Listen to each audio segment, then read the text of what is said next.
আলাইকুম। আজকে একটা আতাফল গাছে কলম করব। হ্যাঁ, এই যে আতাফল গাছটা মাতৃ গাছ। এখন এটা থেকে একটা ভালো একটা ছায়া নেই, একটা কলম করব, দেখা যাক কলমটা সাকসেস হয় কিনা। আপনারা সাথে থাকুন, দেখতে থাকুন। এখান থেকে ভালো একটা ছায়ান নির্বাচন করতে হবে প্রথমে।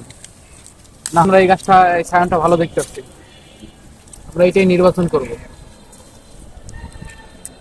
প্রথমে পাশে দিকে 2-3টা ডাল কেটে ফেলে দেবো। এই গাছটার জয়েন্ট, এই জয়েন্টটা নিচ থেকে কাটবো হবে। আমি এমন একটা জায়গায় আছি যে জায়গাটা আমি পরিপূর্ণভাবে দেখতে পারতাছি না ঠিকঠাক মতো।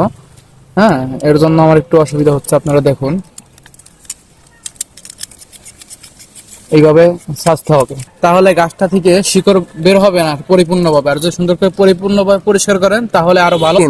ভালো করে পরিষ্কার না করেন তাহলে গাছ থেকে শিকড়গুলো বের হবে না। এখন এই জায়গাটা আমি এই যে অ্যালোভেরা, এই অ্যালোভেরাটা কেটে সুন্দর করে লাগাবো। অ্যালোভেরা হলো প্রাকৃতিক ভাবে এখান থেকে শিকড় বের করার জন্য কাজ করবে। এই যে এই জায়গাটা এইভাবে অ্যালোভেরাটা সুন্দর কাটা লাগাইলে এখান দিয়ে খুব তাড়াতাড়ি শিকড় আসবে।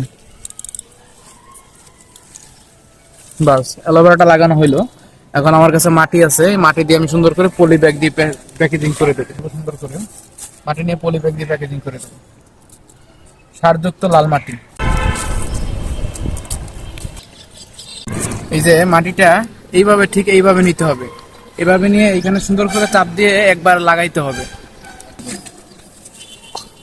এই যে এইভাবে চাপ দিয়ে লাগাতে হবে মাটিটা।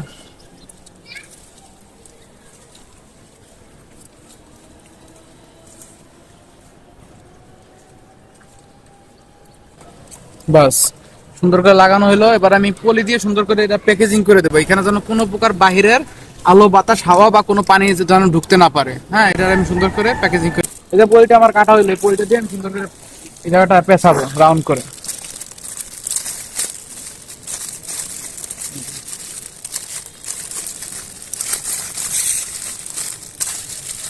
এটা সুন্দরভাবে দড়ি দিয়ে বেঁধে দেবো। বাস, যেন এখানে কোনো প্রকার আলো বাতাস হাওয়া ঢুকতে না পারে।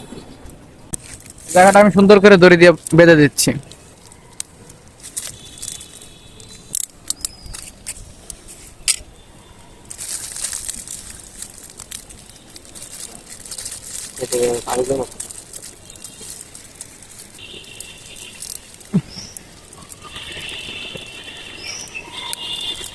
বাস, এইভাবে বেঁধে দিলাম। এখন আশা করি